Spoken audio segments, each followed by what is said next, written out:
What's up YouTube? Today we're going to do a quick overview of the first expedition in New World, Amarine.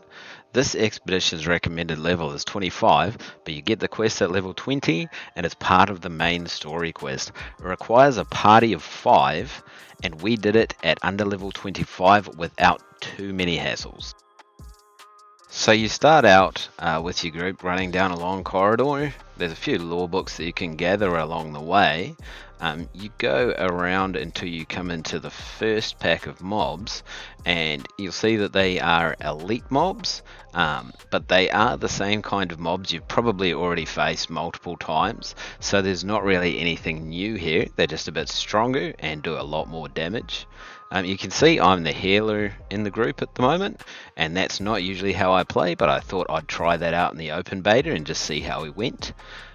So after you kill this first pack, you just have to remember you need to jump this jump. If you don't, you will die, like those guys did.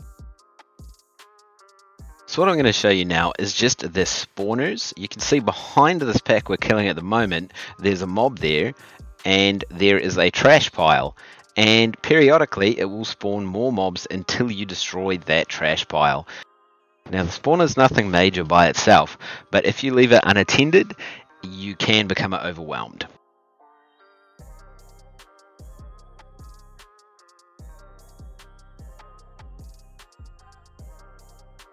Now the first interesting thing we come up to is a little bit of a puzzle. It's not really too much of a thinking puzzle. You just need to have 3 people stand on the stone circles and it will spawn a bridge to cross over to the other side. It'll also spawn some mob. Once you get through there, then you'll face the first boss, which is the Foreman. He has a AoE stun and he has the ghosts which charge in a direction and deal damage. Once you get the rotation of it, it's very easy to kill this boss. Basically only your tank should be taking damage unless your DPS stand inside the circle and get stunned and take the damage from the charging ghosts. Then you kill a few more mobs and you come to the last boss.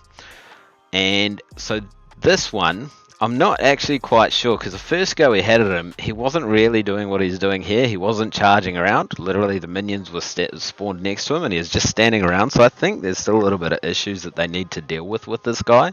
But basically, he's supposed to charge and jump on people. He is supposed to spawn mobs and he's supposed to spew a disease out, which reduces the healing that your allies take.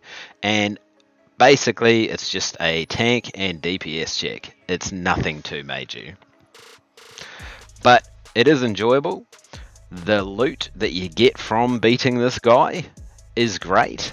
Unfortunately, I didn't think there was a musket that was available from his loot table.